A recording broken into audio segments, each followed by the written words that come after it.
Welcome back to the Adaptive Athlete Podcast, the place for hearing stories of adaptive athletes in the CrossFit space and beyond. I'm your host, Matt Hotho. On today's episode, we're talking with Sarah Perry. Sarah is an adaptive athlete who trains at CrossFit Milo in British Columbia, Canada, and she also has her CrossFit Level 2 training certificate. We talk all about what it's like to coach as an adaptive athlete, what it's like to lead as an adaptive athlete in the competitive space. Sarah's been doing some work with Adapt Aon based out of the UK and is a division specialist for their vision division. So we talk about what that means for her and what she's looking forward to this year. Check it out. Welcome back to another episode of the Adaptive Athlete Podcast. I'm here today with Sarah Perry. Sarah, how are you doing today? Hey guys, how's it going? Good. I'm so glad to be here with you, Matt. Yeah, I'm excited to have you on the podcast. Actually, the last time we tried to schedule this, you had a niece that was born. You have a You have a little one. How is that tiny human? So my sister, so we thought the tiny human was coming, but then tiny human is taking a little bit longer to come. So we had a little bit of a scare, but yeah, I'm going to be an aunt very soon. Oh, nice. Okay. Oh, so it was actually like a sort of scary baby might be here a little too soon kind of thing. Yes. And then, that was a big scare. But yes, aunt very soon. Okay, cool. Well, exciting for you when that comes. And I'm so glad that baby and mom are okay. Yes. That is scary, but that's going to be so much fun to have a little niece to kind of have around. That'll be a lot of fun. Totally. Okay, so you're on the podcast, though, not to talk about babies, even though babies are super cool, but we're going to talk about your journey into competitive CrossFit. So for people who don't know you, tell us a little bit about your journey and maybe what makes you an adaptive athlete. Yeah, so what makes me an adaptive athlete? I have blindness from brain cancer, so I don't have any vision in my left eye and only half in my right. So I have no peripheral vision on my right and only nasal vision in that right eye. So I see kind of a very slim amount. But what vision I do have is very precious, and I have adapted to that since I was very small. Without being blasé about it, could you describe it? If I were to would it be the equivalent of covering up my left eye? Yep. And then doing what on my right eye? And then covering up the middle to the outer half of your right eye. Okay, got it. Yes. Wow. So you have some good vertical vision. Yes. But nasal vision, yeah.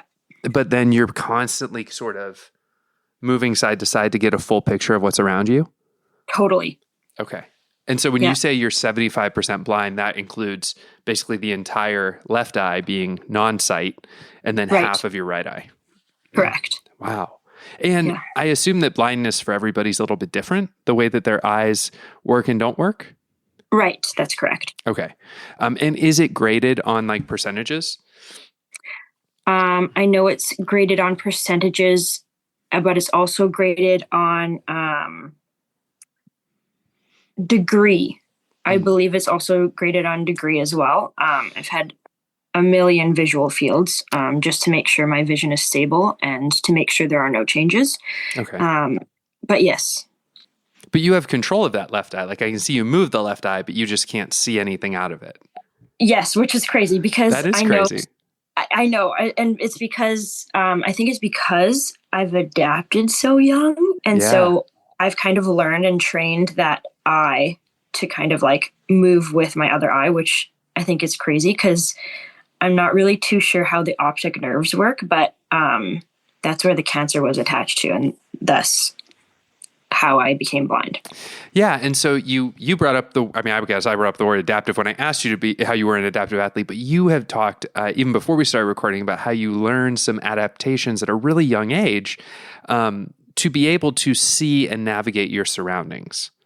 Yeah, that's right. And so I'm always scanning, using my 360 degree vision, looking all the way to the left, looking all the way to the right, making sure I'm well aware of my surroundings. But I have to say that at times that can get really tiring. Through the day, just using that little window of vision that I have can get extremely tiring. Like after a day of work, I'm done. Like I need my rest. I need my eyes closed. Yeah.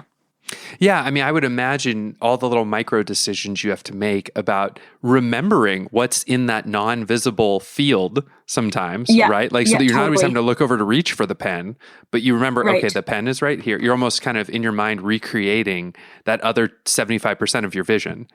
Right. Which sounds exhausting. It is very exhausting. And sometimes, and this is, this is a little bit of a funny thing to talk about, but in order for me to see something, the object or the person needs to be directly in front of that vision that I have. And so whenever I have a pen here, for example, but whenever I'm doing my visual field, it's like, okay, tap when you see the pen. I see it. I only see it now. And so if people are waving at me and they're right here in that field of vision that I don't have, and they're like waving, and they're on my right side, I can't see them until they're directly in front of me. And so people will be waving to me at the gym or saying hello at work or, friends and family. And it's very easy to forget, especially if I don't, like I said, I have a very invisible disability. And so a lot of people are like, why isn't she waving back? Like, why isn't she saying hi? Yeah. And it's because that, person or object is not directly in front of me. And so I can't see it until it's right there. Yeah. So that's leading me to a couple other questions that are going to touch on things that I was going to wait that we will get back to later in the interview. But when you're competing, and I know your mom's out on the field with you, right? Is she called your handler, I guess, when she's out there, or is she just... That's correct. Okay. Yeah. She knows where to stand, I assume. Yes. So that she can see you. And do you have to tell your judge where to be so that you can know whether or not you're getting a no rep or not? So this is something that's very interesting. It's very loud at competitions. And so I'm very dialed in. So it's either I tell my judge where to stand, correct, like you said, or they have to be extremely direct on what cues they give. Sarah, that's a no rep, or they'll call it my number. That's a no rep, right? I rely heavily on my hearing. I don't know if they say that like, oh, when you lose 1 cent, you gain another or whatnot. But I'm very lucky to have really, really sharp hearing. So I'm always relying on my hearing in the places where I can't see. Right. And so, so going back to that question, I'll tell my mom where to stand, or I'll tell my judge where to stand or what to do. And just being confident in knowing exactly what you need and exactly what you want is really important. That makes sense. So, I mean, like you're having to advocate for yourself on the field of play. That's correct. Yeah. Yeah. That's cool. I mean, that's a burden to bear when you're also trying to compete, especially at a high heart rate, like we are in CrossFit. Yes. Yes. And I think it goes back to what you were saying about an invisible disability, right? Yeah. I remember when we first met,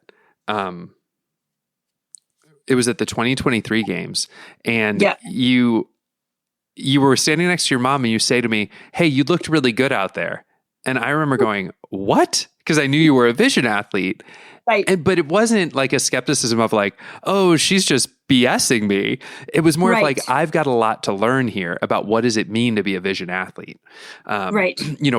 What does that disability mean for you, and how does it reveal itself? And so you had shared with me that you were competing to do rowing for a while. You wanted to be a para rower with the Canadian Paralympic team, I would assume, correct? Correct. And at some point in that process, the classification system didn't work in your favor or didn't have a place for you. Can you tell me a little bit about that and like your mindset in that moment?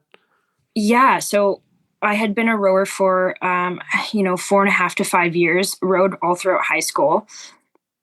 And I thought, okay, I'm training so hard. And people would always ask me, what are you training for? Why are you doing this every day? How are you so dedicated? And I was like, well, I'm not sure. Let me look more into that. I'd love to answer your question. And so my mom and I thought one day, let's reach out to somebody who can, who's in charge of this and maybe set something up. And so I was invited to Victoria, so Victoria Island, where they do all the training programs and have all the equipment there for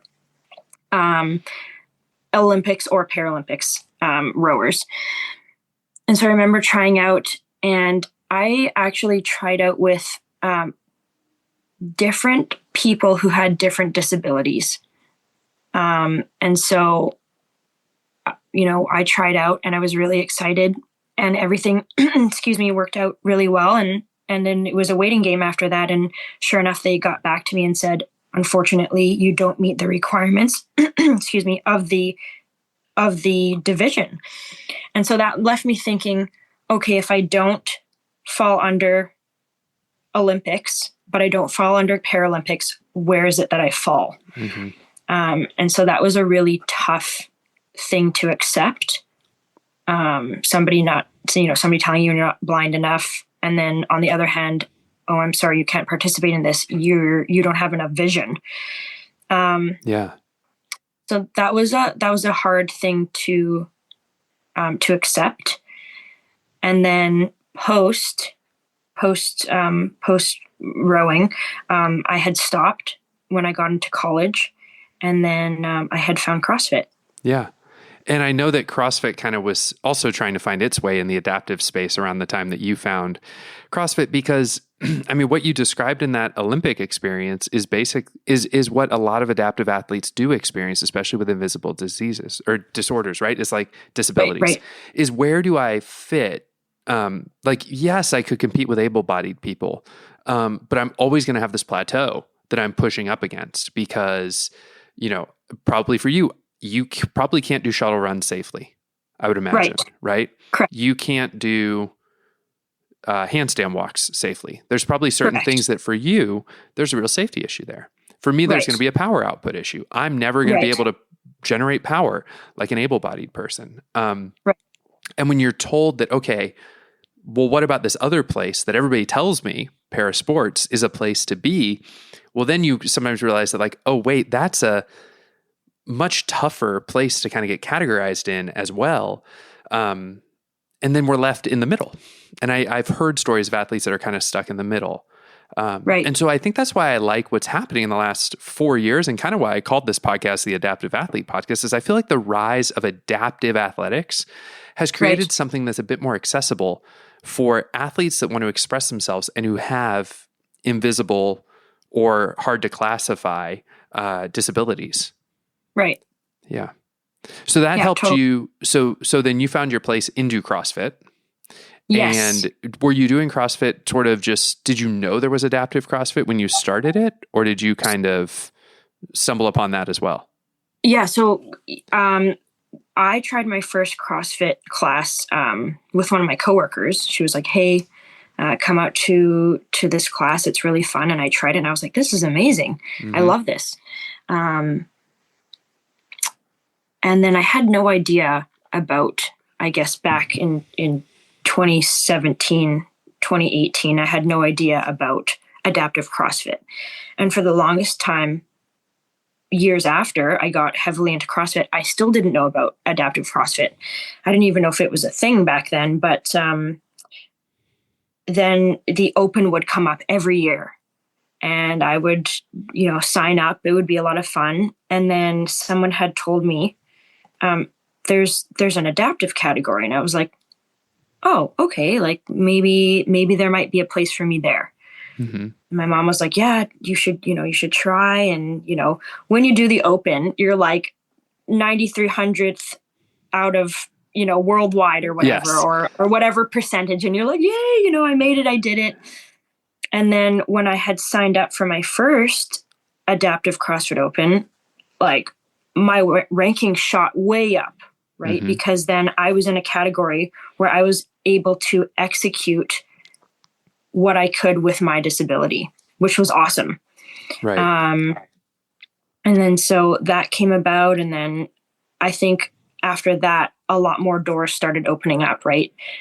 People started chiming in. And, Matt, there are people all over the world. It's incredible, who are struggling with disabilities. Like, it needs to be more, what's the word? Well known and accessible for people with disabilities. And I feel like, people are scared. People don't want to open up about their disabilities, but there's so many people dealing with disabilities out there, and challenges and struggles. And I think this is fantastic for people, even people without disabilities, right? Well, yeah, because adapting. Sorry, we're gonna get back to that in a second. I mean, of course. like I have people in the gym who are injured when I coach, and yeah, I don't see them as adaptive athletes, but man, the modifications that I come up with for them, having seen some of the work that WheelWOD does and some of the stuff they program for me, or what I see seated athletes doing, I give them so much better modifications than they would get, from an able-bodied coach. Right. Because you understand. And, I'm going to name drop quick here, but Rebecca Fasulier, she, severely injured her foot. And, Alex Gazan, I feel for her. She got into a car accident. Yeah. All these athletes. But the thing about those athletes is that they will get better. These things will go away. For us, we train. This is our life. This is what we do. It won't get better. My vision will never get better. People always ask that. Oh, can it be fixed with glasses? No, this is not, like, you can't grow back a breast after having breast cancer, right? My vision won't come back with glasses. Yeah. Yeah. And like, people aren't rude when they ask those questions, right? Those are educational moments to be like, totally. yeah, 100%. Right. No, when people ask me like, can't you just work it out more? And I'm like, no, it's not going to get stronger. Like, it will get stronger, but it's not going to get as strong as a normal limb would, that kind of thing. Right. Exactly. So what are a couple of the adaptations that you do in the gym to help you with your training? Yes. For myself or for yourself. And then we'll talk about your coaching experience, because I think you being a level 2 coach is really cool too. Yes. So I train hard. I train a lot. I don't like to limit myself to what I can or can't do. If I need extra support with a movement that's difficult with my vision, I will ask. I will ask my fellow coaches or my mom. I'll be like, can you help me with this? So I have to say that I don't think I put any limitations to myself on training. It's crazy. I do wall balls at the gym. I have no depth. I have no depth perception. Yeah. I have no depth perception at all. I did wall balls at Wadapalooza in the sun with like a clear backing, to hit and so in that sense, if I can't see, I will use my hearing, right? So every time the ball hits, I expect it to hit the same spot, and I expect it to come down the same path that I threw it up. And I don't think I missed a single one in that competition, which was extremely impressive. But if I have to do thrusters instead, I'll do thrusters. But I don't think I have any limitations. The only thing is I just ask for more help. Sure. Yeah. Yeah. Those wall balls, you were able to receive them, and like none of them hit you as you were receiving. Wow, that's so cool. And I want to encourage you and compliment you and other adaptive athletes. When we push the limits on things like that, I think sometimes we're afraid to show it on social media because of the classification process, or because of, but I think us actually showing that, hey, we're doing and trying these edge of our limits kind of things is important for other people to see what's possible. Not that we're miscategorized, but that we can push the boundaries. Oh, and I absolutely love that you've said that, because don't ever put limitations on yourself, disability or not, or, this, sky's the limit, as they say. Yeah. Right? So if you want to try and do something, try and do it. And make sure you ask the people around you, your peers, your coaches, ask those people, hey, I want to try this. I want to try and do it, and, know what it feels like. And my biggest saying for myself is, I always do what I hate the most to get better at it, so that it's my favorite. Right. So doing something again and again, right? You're never going to get worse at something if you practice it more. Yeah. And I love that about myself. People are like, how do you have the drive and dedication? I'm like, I want to just get better. There's nothing like, for me, the reason I love CrossFit so much is because you can never be perfect at everything. There's always something to learn. And I love that. And that transitions into my coaching. Yeah. Yeah. Cause you're right. There's always ways to improve a movement or a discipline or a domain. And so, so let's transition to your coaching. So you're a CrossFit level 2 coach. Where do you coach at? Yeah. So I coach at CrossFit Milo. Okay. We just opened in beginning of this year. So we're very new, but nice. Yeah, it's fantastic. So all the cardio equipment is brand new. Yeah, exactly. Yes. All the echo bikes are still not touched. Love it. Love it. So yeah, tell me about coaching as a 75% blind athlete. What are some of the things you have to be aware of? And as a level 2 coach, I mean, you know all about the different types of cues, verbal, visual, tactile. Is there one you prefer more? Tell us about that. Yeah. So I absolutely love my job, and I love all my all the students, all the clients, and I have such a passion for what I do, and I believe I've been told that it really shows when I demonstrate things in the gym. I love showing. So, obviously, if my visual cues don't work for one person, I will change that. I'll go verbal. If the verbal, we'll go tactile. I just love being able to have those skills. Because of my vision loss, I'm able to translate that into coaching. Mm-hmm. So, what I need and what someone else gives to me won't always work for me. And I always change that around in my coaching. I need to understand that what I understand isn't going to always work for everyone else. Yep. And so I love coaching. I love showing up, and I love, that the students are so excited, when they miss a lift. I'm like, it's okay. Let's try that again, except ABC. Right. And So one part of coaching that we talk about often is seeing and correcting. So one thing that I was doing when I was learning to coach is my coach would tell me just focus on one athlete. And I am a bit of an overachiever. And so I'd be like, oh, but I watched 3. And he goes, 1, focus on 1. Do you find that you basically are forced into a more disciplined seeing and correcting? Yes, which is, it's a blessing in disguise, right? Because I can only see what I am looking at directly. So I am forced, it's almost perfect. I'm almost forced to look at one athlete at a time as they're working, because I don't have that peripheral of that other person while I was watching, Tina, Christine did something. I'm not able to do that. So, I will take that time, as I do for myself, to watch each and every athlete. Right. And so, it's incredible, and I love it. Cool. Awesome. Yeah. Well, let's talk about your competitive career. So you placed 3rd at the 2023 CrossFit Games, which qualified straight out of the Open. And then you placed 1st at the Wheelwad Games that same year. Busy year. Right. That's where we met for the first time. That's correct. And then we'll just run a quick gamut. What did you place at the 2024 Games? The ones in San Antonio? Second? Second. Correct. Yeah. Yeah. Cool. So let's talk about those 2023 games where you went to Madison. What was that experience like? That was really cool. So that was when Noble was, I believe that, partnered with CrossFit. And that was a really, really fantastic experience. It was an experience that was very different because we didn't have to compete in the finals, which I was like, hey, what happened to what happened to the in-person? Right. But having access to watching all the elites, and, definitely met some of the elites as well and shared my story with them. I used to train with Emily Rolfe. Oh, wow. That's so cool.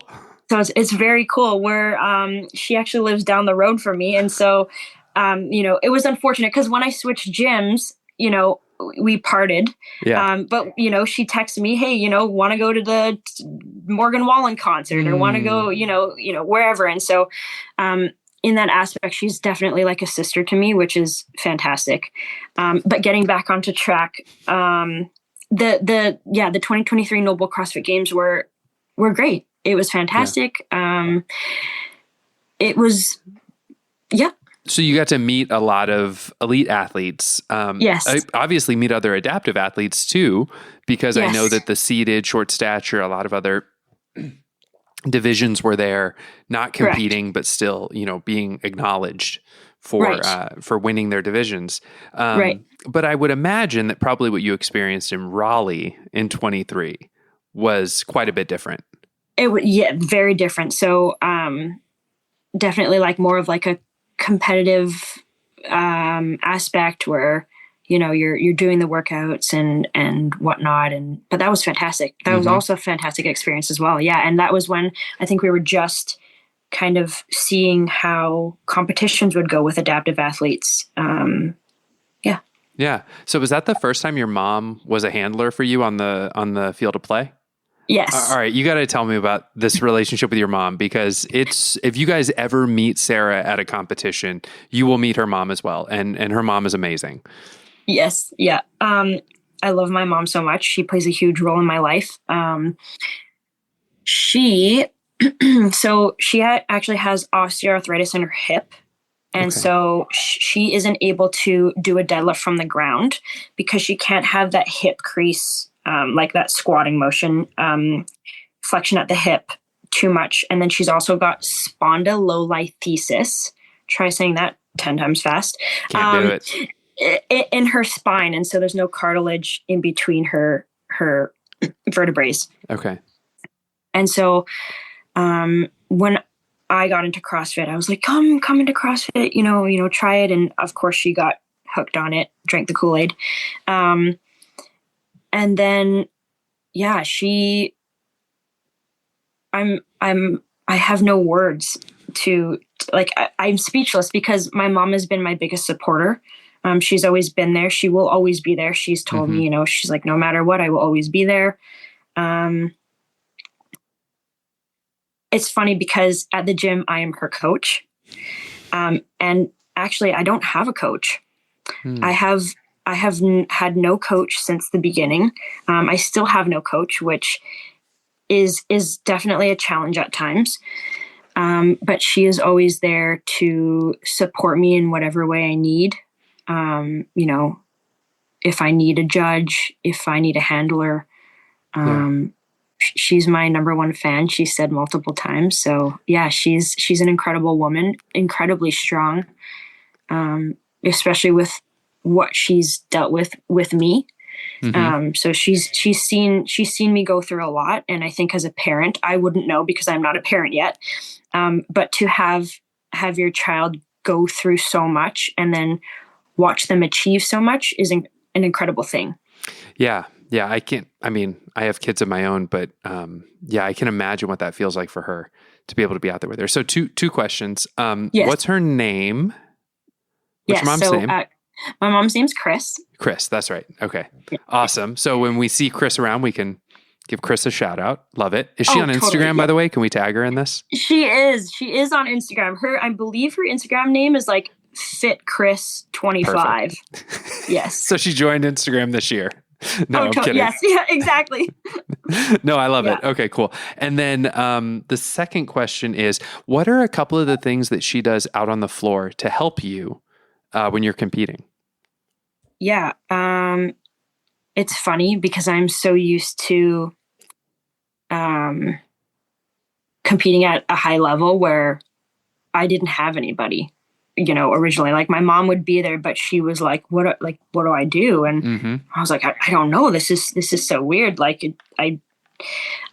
yeah, when she's on the floor, she is, she's like, can I be your handler? I'm like, of course, but that means you just have to cheer the loudest. I always tell her that. And she is always there cheering the loudest. And, out of all the cheering, I hear her the most. But I'm like, yeah, if you want to put more weight on the bar, put more weight on the bar. yeah, I know she gets excited and nervous when she's on the floor, and she always tells me, she's like, "Oh my gosh, I didn't know if you were going to make that lift." And my heart was pumping so fast. And there's actually a reel on my story, where I made a 200-pound clean, and her reaction in that video is priceless. She is so happy. And there's a few photos as well on my Instagram of me and her. Mm-hmm. But yeah, she's there to support and there to help in whatever way I need. And I'm like, yeah, having you there makes all the difference. So That's awesome. Okay. yeah. So, I just blanked for a second, but I'm going to pull it back in. Okay. One more question about competing, maybe two. Yes. I don't know. Let's see. So, we'll go with one. So, you're also working with Adaptaon or Adaptaon. That's can you tell me a little bit about what you're doing with them? Yeah. So, I'm so proud to be a part of Adaptaon. So basically what I do is I program for people in my division. So anyone who has a visual disability or visual impairment, I will be doing the programming for any future competitions in that category. Okay. So without giving away any specific programming, because I realize that would be improper, Right. what are one or two kind of adaptations that happen in programming? Like, obviously we saw or maybe not obviously for people who don't follow all the workouts in CrossFit, but in semifinals 25.3, for me, I had shuttle runs and wall balls, and you Correct. had 8 cows on the ski erg and wall ball thrusters. That's correct. Or something yes. like that, right? Yes, that's correct. So that's pretty common in the adaptive space to do something like that, because a vision athlete would have a really hard time doing a shuttle run safely. And although Sarah's proved us that she can do them quite well, still do a wall ball well, right? Especially repeatedly at a high heart rate. Right. So what are some of the other maybe one or two adaptations that you found as a programmer that you like to do for vision athletes? So definitely if there's any running, I will choose a machine, as you said. And then what I like to do is I like to ask for a lot of feedback from vision athletes. In this last competition or in this last workout, what did you find was challenging? What did you enjoy? So I go off of a lot of vision athletes' feedback. Usually if there's things at a high height, such as bar muscle ups, we'll go chest to bar. Okay. Me personally, I have no depth perception. So I'm not too sure where the ground is, not too sure how far I'm going.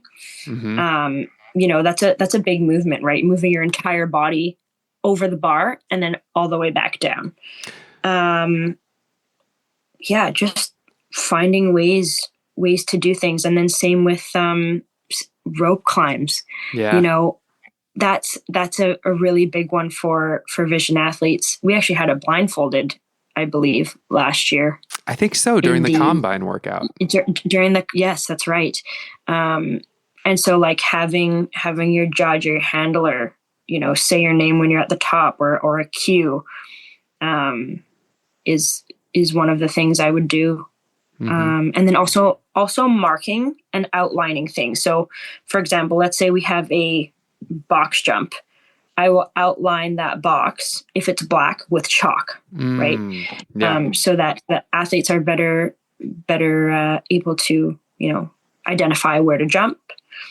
And just coming up with things along the way, which is my favorite thing to do. Yeah, and that seems like that's such an interesting field that Adaptaon is opening up for the community of division, what are they called? Division specialists. So Correct, that you yes. can not just get to coach, but actually get to program. Like we're spreading out the knowledge and the experience of programming in the adaptive space, which I think for a while has been pretty not controlled, but just kind of not as many people have been learning how to do it. That's right. And especially having somebody in the division programming for that specific division mm-hmm. is really important, right? If I were to program for your division, like I would have to ask you, Matt, what are your challenges? What are the things you can and can't do, right? It would be a little bit more difficult, Yeah. but definitely something that would be cool to learn about. But instead I'm specializing specifically in the vision category, which is a huge, like it's a huge compliment for me to be asked to do this. Right. And it's an honor. It is an honor to do it. And so, understanding different vision disabilities is also something very interesting as well, because, every person is different. Everyone is different. Right. And there's probably, so two things there. One, getting to learn more about your field, right? Getting a deeper understanding, just like I shared about learning what it means to be a vision athlete, but now you're learning even more about what it means for different people to have different types of vision, how it impacts their performance. But then you've probably had thoughts about, gosh, I wonder if this is possible. I wonder if this is something our division could aspire to. And now you're getting to maybe put that into practice, right? Yes, totally. Which has to be a ton of fun. Yes, it is. It is very fun. Yeah. Yeah. Well, speaking of something else that is fun, can we go into a lightning round? Yes, of course. Yes. Awesome. Cool. What are you currently obsessed with? Oh my gosh. This is a good lightning round. I am currently obsessed with CrossFit. No. Oh my gosh, it's so bad. I need to like strike that from the answers. That exactly. You are not allowed to say CrossFit. Okay, so I'm sure people have heard of this, but I like my shows. So Love Island is definitely something I'm obsessed with right now. So yeah, reality TV shows. Yes. Okay, deal. Reality TV. Yeah. I like it. My wife and I met through watching The Bachelor together, which is a lot of fun. There was a season. Gosh. Yeah, there was a season where I was like live tweeting The Bachelor, and it still shows up occasionally in my Facebook feed, and it was wild. It was awesome. Yeah. Anyways, okay. This is a lightning round though. This isn't a story time round. Okay. So if you have control of the radio in the gym, what are you playing? I am playing definitely like EDM, Skrillex. Oh, wow. Something that's all like right. super upbeat. Yeah. Yeah. Yep. Yeah. I feel like that makes you move though. Yeah. Do you ever get tired of it though? And you're like, okay, I need something else. I do, and it's too much. And then I switch totally to like my country. Yeah. I absolutely love country music, and I didn't before. And now I'm just obsessed with it. And people are like, how are you lifting heavy and like doing complexes to like the slow Morgan Wallen, like Heartbreak Love? And I'm like, I love it. I love it. That's good. You need the contrast. Totally. Yeah. So on Instagram, you posted a recap of 2023. I saw that somewhere. And did you do a recap of 2024? I believe I did do a recap of 2024. Yeah, that was... I saw a lot of concerts when you were in the 2023 recap. What's the best concert you've been to in the last year? Oh my goodness. I think this year? Yeah, the last year, like total, like June to June. Yeah. That's a tough one. I love my music. I went to the Kygo concert. Oh, who's that? So Kygo's done like a lot of like mashups with lots of artists. So, oh gosh, now I'm blanking. Like Selena Gomez. Okay. Yeah. Neil Rogers. Like tons of people. Yeah. One of my best concerts. I took my mom to that concert. I take my mom to a lot of concerts. So yeah, nice. She loves it. Yeah. One of my guilty pleasures from this podcast is actually getting to hear the other music that people are listening to and trying it out for myself to see if it works in a workout. So we'll see. Yes. Yeah, it's fun. Yes. But I'm going to look up Kygo. That looks really interesting. Okay. So I will check it out. Yeah. Last question, coffee or tea? Coffee all the way. How many cups of coffee will you drink in a day? So max is 2. Okay. I'll always have one in the morning. I love my coffee. Yeah, like just with milk, no sugar. I'm a plain Jane. There you go. I like it. Yeah. I like it. Yeah. All right. I've got 2 final questions. These aren't lightning round questions as we wrap up the interview. If someone new to adaptive CrossFit is listening to this podcast, what's one piece of advice you would give them? Have fun. Have so much fun and enjoy the process. It's okay to make mistakes. Don't give up on yourself. That's the number one thing is just because you're not good at something doesn't mean you can't get good at it. Yeah. Yeah. Which is hard as an adaptive athlete, right? Because I think when you think you're not good at something, am I just not good at it, or am I never going to be able to do it? That's exactly, like, it's not that you'll never be able to do it. Right. And like I said, that thing about working on things you don't like or things you're not good at, you can only get better. It can only go up. And take that chance and do things. My case is a little bit different from other people where, I didn't even really touch on this, but I'm in remission, and I have been in remission from brain cancer since I was 5. I have a shunt in my head. And so I could have a relapse at any time. But here I am just living, day to day. If you're tired, just get up and do it. I know it's so corny and cheesy and people are like, oh, but when it comes from someone who's been through as much as I have, I think it hits and is more impactful. Just sign up for the class, just go, just do it. Because afterwards, you can't get there's nothing negative that can come out of that. Yeah. Do you ever feel like you're living with borrowed time? Not at all. Okay. A lot of people have asked me that as well. You just have to live to the fullest and do things. Just do things, go to that place, go on that date, watch that movie, go to the gym, all those things, go on that trip that you've been planning. And, I see all these things on social media, but you have to live life to the fullest, because you can be taken away so quickly. Yeah. Yeah. All right. Final question. Yes. If you could encourage a younger version of yourself, and I'm going to pick that version that just got the bad news from the Paralympic rowing team, right? That like, hey, you're not blind enough for this. If you could go back and talk to that version of yourself, what would you tell them now, knowing what you know now? I love this question. I have goosebumps. I would say, again, don't give up. There's always an opportunity. If you really want it, you have to fight for it. And you got this. You're strong. You're awesome. And I would tell my younger self, I love you so much. Just one little tad bit I wanted to throw in there is that every time I was lying in a hospital bed, people would be like, how did you get through that? And I had the vision of myself now, back then. And it's incredible because, I look in the mirror or I see myself, when I film myself doing workouts, and I'm like, this is the Sarah that was talking to Sarah back in 2020, it blows my mind because I was able to visualize that. So you have to visualize yourself stronger every time you're in that pit of despair, or pit of, agony or pain or depression, that you will always come out stronger. Yeah.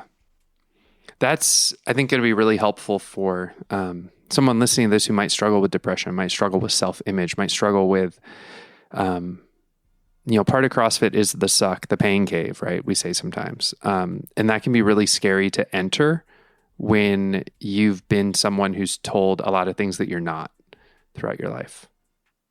Totally. And I actually take all of those things, bullying, people telling me I can't do it, or people telling me, I'm sorry, you're not blind enough, or people, all those things. I use that as fuel and energy, to say, hey, you know what, you were wrong and I can do it. And I did do it, and I can do so much more.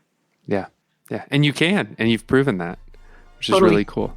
Hey, yes. Sarah, thanks so much for being on the podcast. This has been wonderful. Oh my gosh. Thank you so much for having me, Matt. All right. I'll see you later. All right. Cheers.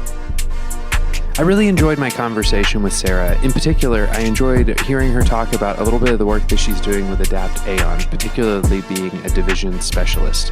I think it's really cool to see the ways that the adaptive CrossFit competitive space is growing and getting standardized a little bit, but also getting to share the knowledge, spread the wealth, and have different people get to program and different people get to experiment with what works for different divisions. I think there's a bright future ahead for adaptive CrossFit, and it's cool to see Sarah get to be on the leading edge of it. I'm looking forward to highlighting more voices as well in the future from Adaptations, from High Rocks, from different places where adaptive athletes can compete and push themselves further.